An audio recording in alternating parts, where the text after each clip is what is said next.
जब मन में केवल कृष्ण हो तो संसार की कोई शक्ति मिलन को रोक नहीं सकती। द्वापर युग की बात है। विदर्भ राज्य पर राजा भीष्म का शासन था। उनकी पुत्री रुक्मणी रूप, गुण, विनम्रता और भक्ति की प्रतिमूर्ति थी।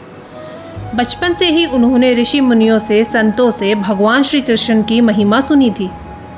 जैसे जैसे समय बीतता, रुक्मणी के मन में श्री कृष्ण के प्रति गहरा प्रेम और अटूट श्रद्धा बढ़ती ही चली गई। उन्होंने मन ही मन निश्चय कर लिया था कि यदि विवाह करेंगी तो केवल श्री कृष्ण से। लेकिन समस्या यह थी कि रुक्मणी के बड़े भाई रुक्मणी को श्री कृष्ण से ईर्ष्या थी। उन्होंने राजनीतिक कारणों से अपनी बहन का विवाह शिशुपाल से तय कर दिया। जब रुक्मणी को यह समाचार मिला तो उनका हृदय व्याकुल हो उठा। वे जानती थी कि यदि अब कुछ नहीं किया तो उनका जीवन भर का संकल्प टूट जाएगा। उन्होंने एक विश्वसनीय ब्राह्मण को बुलाया और उनके हाथों श्री कृष्ण के लिए एक गुप्त संदेश भेजा। पत्र में रुक्मणी ने लिखा, हे द्वारकाधीश, मैंने आपको ही अपना पति माना है। यदि आप मुझे स्वीकार करते हैं तो विवाह से पहले जब मैं देवी के मंदिर पूजा के लिए जाऊंगी, उसी समय आकर मुझे अपने साथ ले जाइए।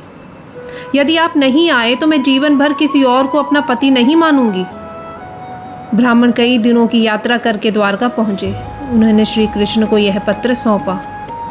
पत्र पढ़ते ही श्री कृष्ण मुस्कुराए। वे समझ गए कि यह केवल एक राजकुमारी का अनुरोध नहीं है, बल्कि एक सच्ची भक्त की पुकार है। उन्होंने बिना विलंब किए अपना रथ तैयार कराया और सारथी द्वारुक के साथ विदर्भ की ओर प्रस्थान कर दिया। उधर विदर्भ में विवाह की तैयारियां जोरों पर थी। दूर दूर से राजा और महाराजा आए थे। शिशुपाल भी अपने विशाल सैन्य बल के साथ पहुंच चुका था। विवाह से एक दिन पहले रुक्मणी देवी के मंदिर में पूजा करने गई। उन्होंने हाथ जोड़कर प्रार्थना की, हे माँ, यदि मेरा प्रेम सच्चा है तो आज मेरे प्रभु अवश्य आएंगे।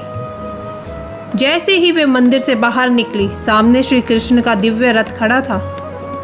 श्री कृष्ण रथ से उतरे, रुक्मणी का हाथ थामा और उन्हें सम्मानपूर्वक रथ पर बिठाकर तेजी से वहां से निकल पड़े। यह दृश्य देखकर पूरे नगर में हलचल मच गई। शिशुपाल, जरासंध और अनेक राजा अपनी अपनी सेनाओं के साथ श्री कृष्ण के पीछे दौड़े। उसी समय भगवान बलराम भी अपनी सेना लेकर पहुंच गए। उन्होंने श्रुत सेना को रोक लिया, जबकि श्री कृष्ण रुक्मणी को सुरक्षित लेकर आगे बढ़ते रहे। रुक्मी ने अपनी प्रतिज्ञा की, यदि मैं कृष्ण को हराकर रुक्मणी को वापस ना लाऊं तो कभी विदर्भ नहीं लौटूंगा।